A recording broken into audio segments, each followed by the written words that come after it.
Hi friends, serial அரங்கம் சேனலுக்கு உங்கள் எல்லாரையும் அன்போடு வரவேற்கிறேன். இன்றைக்கி ஜூலை 24 வெள்ளிக்கிழமை, ஆடி மாதம் 2ஆம் வெள்ளிக்கிழமை. நீங்கள் எல்லோரும் சாமி கும்பிட்டீங்களா?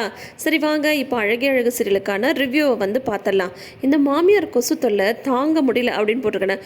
ஏன்னு சொல்லிட்டு பார்த்தீங்கன்னா, இன்றைக்கான எபிசோடில் இந்த மாமியாரோட இம்சை பெரும் இம்சையாக இருக்குது. அது பண்ணுற ஆக்டிங்கும் ட்ராமாவும் ஐயே முடியலைங்க அப்படின்ற மாதிரி தான் வந்து இருந்துகிட்ருக்கு. இப்போ என்னன்னு பார்த்தா வந்து சுரேஷ் வந்து குடிச்சிட்டு வராரு இல்லையா, ராகவன் வந்து ரொம்ப ஃபீல் பண்ணி பேசிட்டு இருக்காங்க. உனக்கு வந்து பொண்டாட்டி தாண்டா சரியா அமையல, ஆனால் உனக்கு குடும்பம் வந்து நல்லா அமைஞ்சிருக்கு, நீ என்னன்னாலும் உன் கூடயே நாங்கள் வந்து நிற்போம் அப்படின்னு சொல்கிறாங்க.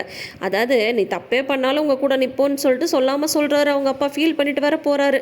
அதுக்கப்புறம் பார்த்தா பாக்யராஜ் வந்து சரிடா நீ ஏன்டா அந்த மாதிரிலாம் பண்ணுற, ஏற்கனவே வீட்டில் காலையில் நடந்த விஷயத்தில் எல்லாரும் ரொம்ப டிஸ்டர்ப்டாக இருக்காங்க, இப்போ பாரு அப்பா ஃபீல் பண்ணிட்டு வர போகிறாரு, இனிமேல் குடிக்காத அப்படின்னு சொல்லிட்டு சரி நீ ரூமில் போய் தூங்கு அப்படின்னா தான் ஐயோ அவ இருக்கிற ரூம்லையா, என்னால் முடியாதுன்னு வேண்டவே வேண்டாம், என்னை இப்படியே விட்டுரு, நான் இங்கேயே வந்து ஹால்லையே படுத்துக்கிறேன் அப்படின்னு சொல்லிட்டு சுரேஷ் வந்து மல்லு கட்டி ஹால்லையே படுத்துக்கிறாங்க. பாக்யராஜ் எவ்வளோ தூரம் சொல்கிறாங்க, உள்ளே போய் தூங்குடா, அதெல்லாம் மதி ஒன்றும் பண்ணாது அப்படின்ட்டு. அவள் இருக்கிற இடத்துக்கு நான் போகவே மாட்டேன் அப்படின்னு சொல்லிட்டு ஹாலில் வந்து படுத்துட்ருக்காரு. அடுத்த நாள் காலையில் வந்து பார்த்தீங்கன்னா 5 மணிக்கெலாம் எப்போவுமே ராகவன் வந்து வாக்கிங்காக எழுந்திருப்பார் இல்லையா, அவர் வந்து எழுந்திருக்கிற அவங்க மாமியார் வந்து என்ன 5 மணி ஆச்சுன்னா அவர் எழுந்திருக்கல அப்படின்னு சொல்லிட்டு எழுப்புறாங்க. அவர் வந்து புரண்டு புரண்டு படுத்துட்ருக்காரு. அதுக்கப்புறம் பார்த்தா வெளியில் வராங்க. வெளியில் பார்த்தா சுரேஷ் வந்து அந்த இதில் சோஃபாவில் வந்து படுத்துட்டு இருக்கிறத பார்த்துட்டு உடனே வந்து இந்த பக்கம் அப்போ தான் கரெக்டாக மதியமே எழுந்து வராங்க. எப்போவுமே அவங்களுக்கும் 5 மணிக்கே எழுந்திருக்கிற பழக்கம் இருக்கு இல்லையா, 5 மணிக்கே எல்லாம் எழுந்துருவாங்க. 5 மணிலேருந்து மலர் வந்து சமைக்க ஆரம்பிச்சிடுவாங்க. அந்த மாதிரியான ஒரு ரொட்டீன் தான் அந்த வீட்டில் வந்து போயிட்டுருக்கு. 5 மணி அப்படின்ற மாதிரி தான் வந்து போயிட்டுருக்கு. இப்போ வந்து பார்த்தா மதி பாட்டிக்கு என்னங்க பண்ணுவாங்க, சுரேஷ் வந்து ஹாலில் படுக்கிறாங்களாமா, படுத்துருக்காராமா, ஆனால் அவங்க ஃபீல் பண்ணாமல் அவங்க பாட்டிக்கு போகிறாங்களாமா. நேற்று நடந்த கலைபுரத்துக்கு அப்புறம் ஏங்க வாங்க ஏந்திருங்க அப்படின்னா மதி வந்து பேசிகிட்டு இருப்பாங்க, அதுக்கு வாய்ப்பே இல்லைல்ல. ஆனால் அவங்க மாமியார் வந்து ஓவராக படம் போட்டுட்ருக்காங்க. அதுக்கப்புறம் வந்து பார்த்தா மதி வந்து கிச்சனுக்குள்ளே போகிறாங்களா, அவங்க மாமியாரும் கிச்சன் வந்து உட்காந்துக்கிறாங்க. அப்போ மலர் வந்து கேட்குறாங்க, நீ வாக்கிங் போகலையா மதி, என்ன இங்கே வந்து நின்றுட்டுருக்க, நீ கிளம்பு, என்ன எப்பயும் இந்த நேரத்துக்குலாம் நீ வாக்கிங் கிளம்பிடவில்லை அப்படின்னு சொல்லும்போது இல்லை இன்றைக்கி நான் கொஞ்சம் லேட்டாகவே போகிறேன், அதுதான் காலேஜுக்கு வேலைக்கு போகிற வேலை இல்லைல்ல, அதனால பொறுமையாக வாக்கிங் போய்க்கிறேன், ஒன்றும் பிரச்சனை இல்லை, அது வரைக்கும் நான் உங்களை ஹெல்ப் பண்ணுறேன் அப்படின்னு சொல்லும்போது உடனே அதெல்லாம் ஒன்றும் தேவையில்லை, உன்னோட ரொட்டீனெல்லாம் நீ எதுவும் மாற்ற வேணாம், நீ கிளம்பு, நீ பாட்டுக்கு நீ வந்து வாக்கிங் போ அப்படின்னு சொல்லிட்டு மலர் வந்து சொல்ல உடனே அவங்க மாமியார் வந்து திட்டுறாங்க. அவள் போகலன்னு சொல்கிறல்ல, உனக்கு என்ன அப்படியே அக்கறை வந்து குழுன்னு ஆடுது, பேசாமல் உன் வேலையை நீ வந்து பார்க்க மாட்டியா, அவள் வீட்லேயே கொஞ்சம் நேரம் வேலை செய்யட்டும் என்ன இப்போ அப்படின்ற மாதிரி அவங்க மாமியார் வந்து சொல்லிடுறாங்க. அதுக்கப்புறமும் மதி வந்து எதுவுமே வந்து பதில் பேசுகிறதில்ல. புருஷன்காரன் வெளியில் தூங்குறானேன்னு சொல்லிட்டு ஏதாவது கொஞ்சமாவது கவலை இருக்கா, அவள் பாட்டிக்கு 1008 தடவை இந்த பக்கம் போகிறா வரா அப்படின்ற மாதிரி புலம்பி தள்ளுறாங்க.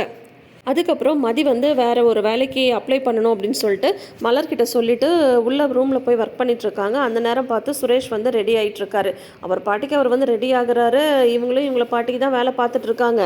ஆனால் இந்த மாமியார் இருக்கே, ஐயோ இவன் என்ன அவள் இருக்கிற ரூம்குள்ளார வந்து போகிறான், என் பிள்ளை ஏதாவது பண்ணிட போகிறா, டே சுரேஷ் உனக்கு என்னடா ஆச்சு, நீ பத்திரமா இருக்கியா, உனக்கு ஒன்றும் பிரச்சனை இல்லையா, அவள் வேறு ரூமில் இருக்காடா, உன்னை ஏதாவது பண்ணிட போகிறாடா, உன்னை கொண்டுட போகிறாடா, அடிச்சிட போகிறாடா, அதுடா இதுடான்னு ஒரே ஓவர் அலம்பல்.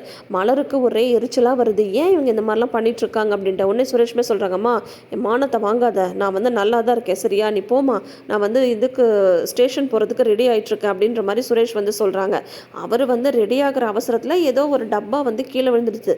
உடனே வந்துடுறாங்க அவங்க மாமியார், ஐயோ சுரேஷ் என்னடா ஆச்சு, உன்னை போட்டு அடிக்கிறல்லடா, மொத்தரல்லடா, உன்னை வந்து கொலை பண்ண பார்க்குறல்லடா அப்படி இப்படின்னு சொல்லிட்டு அலப்பறை பண்ணுறாங்க. உடனே மலரே கேட்குறாங்க, அத்தை அவன் தான் அவன் பாட்டிக்கு ரெடி ஆகிட்டுருக்கான்ல, நீங்கள் ஏன் சும்மா கூப்பிட்டுருக்கீங்க அப்படின்றது உனக்கு ஒன்றும் தெரியாதுடி, நேற்று எங்கள் கண்ணு முன்னாடியே சுரேஷை வந்து அவன் அடித்தான்ல, இப்போ ஏதாவது வந்து அவனை பண்ணிட்டா நான் என்னடி பண்ணுறது, என் பையனுக்கு எதுவும் ஆகாமல் இருக்கணும்ல அப்படின்னு சொல்லிட்டு ஓவர் அலப்பறை பண்ணிட்டு இருக்கேன் அந்தம்மா. உடனே சுரேஷ் வந்து வெளியில் வராங்க, அம்மா ஒன்றும் இல்லை, அந்த டப்பா கீழே வந்துச்சு அவ்வளோதான், அமைதியாரு, முதல்ல நான் இங்கேருந்து கிளம்புறேன் அப்படின்ட்டு அவர் வந்து கிளம்பியே போயிடுறாரு. ஏன்னா ஓவர் ஆட்டம் போட்டுட்ருக்கு இந்த அம்மா. அதுக்கப்புறம் வந்து பார்த்தீங்கன்னா ராகுனுமே எழுந்து வந்துடுறாங்க. 2 பேரும் உட்காந்துட்ருக்காங்க. எங்கள் நைட்டெல்லாம் சுரேஷ் வந்து வெளியிலே தாங்க படுத்துட்டு இருந்தான், இவ வந்து காலையில் 5 மணிக்கு எழுந்துட்டு அந்த பக்கமும் இந்த பக்கமும் ஒரு 100 தடவை நடக்கிறான், கொஞ்சமாவது புருஷன் வெளியில் படுக்கிறான்னு சொல்லிட்டு கவலை இருக்கு அவளுக்கு, என்ன பண்ணுறது எல்லாம் நம்ம தலையெழுத்து அப்படின்னு சொல்லிட்டு இருக்கும்போது உடனே மலர் வந்து வெளியில் வந்து வராங்க.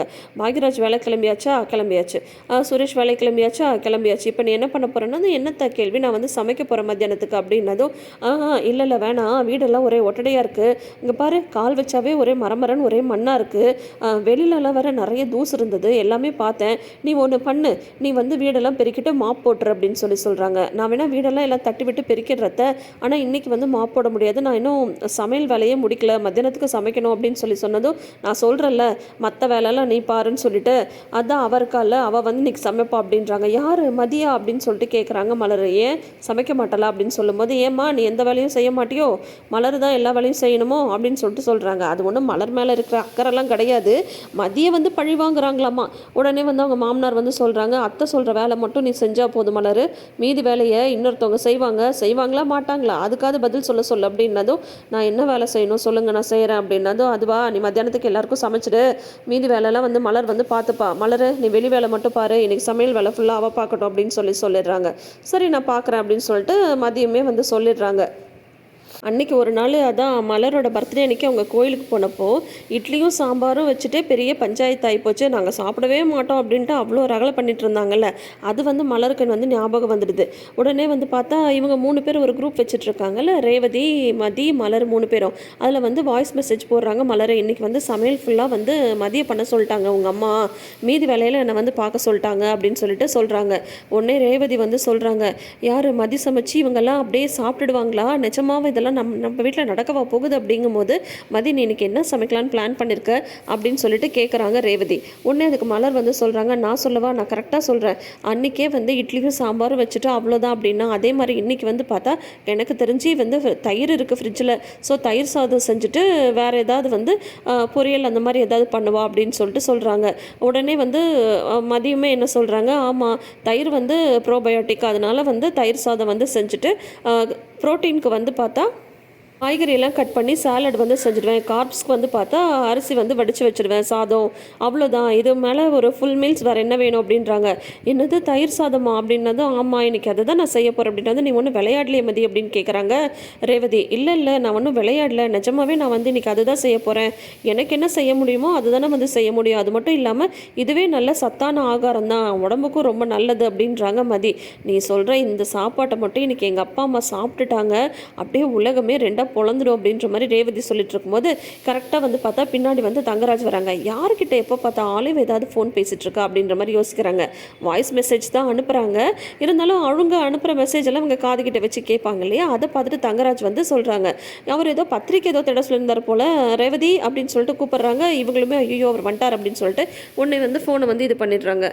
அப்புறம் வந்து பார்த்தா பத்திரிக்கை எடுத்தியா இல்லை அப்படின்னா தான் அதெல்லாம் எப்பயோ எடுத்துட்டேங்க அப்படின்னு சொல்கிறாங்க. ஆமாம் யாருக்கிட்ட எப்போ பார்த்தாலும் வந்து நீ மட்டும் தனியாக போய் நின்றுக்கிற, ஃபோனை பேசுகிற, சிரிக்கிற, என்ன தான் நினச்சிட்ருக்க, யார்கிட்ட அந்த மாதிரி பேசுகிற அப்படின்னதும், அதுவாங்க என்னோட காலேஜ் மெட்டுங்க, என்னோட காலேஜ் மெட்டு என் ஃப்ரெண்டு கீதா கிட்ட வந்து பேசிகிட்ருக்கேன் அப்படின்னு சொல்கிறாங்க.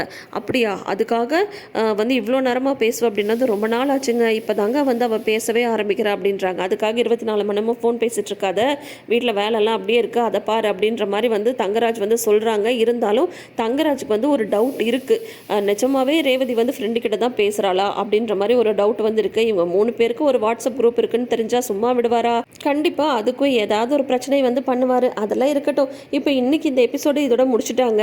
அப்போது திங்கக்கிழமை என்னவா இருக்கும், தயிர் சாதத்துக்கு ஒரு பஞ்சாயத்தே வந்து நடக்கும், அவங்க மாமியார் ஏதாவது பஞ்சாயத்து பண்ணுவாங்க, பார்க்கலாம். ப்ரமோக்கு யாரெல்லாம் வெயிட் பண்ணுறீங்கன்றதை மறக்காமல் கமெண்ட் செக்ஷனில் சொல்லுங்கள். அழகு அழகு சீரியலில் யாரெல்லாம் மதிக்கு சப்போர்ட் பண்ணுறீங்கன்றத ஒரு லைக் அண்ட் கமெண்ட் மூலிமா எனக்கு தெரியப்படுத்தினா எனக்குமே ரொம்ப ஹாப்பியாக இருக்கும். என்னோட சப்போர்ட் வந்து மதிக்கு தான்ப்பா அப்படின்றத இந்த இடத்துல நான் வந்து ரொம்ப ஸ்ட்ராங்காகவே தெரியப்படுத்துக்கிறேன். ஒரு பொண்ணுன்னா இப்படி தான் தைரியமாக இருக்கணும் அப்படின்ற மாதிரி தான் மதியோட கேரக்டரைசேஷன் இருக்குது இல்லையா. இப்போ உங்களுக்கு இந்த வீடியோ பிடிச்சிருந்தா வீடியோக்கு ஒரு லைக் பண்ணுங்கள், நம்ம சேனல் பிடிச்சிருந்தா சேனலை சப்ஸ்கிரைப் பண்ணிக்கோங்க, இந்த சீரியல் அரங்கம் சேனலை நிறைந்த அரங்கமாக மாற்றுங்க. தேங்க்யூ.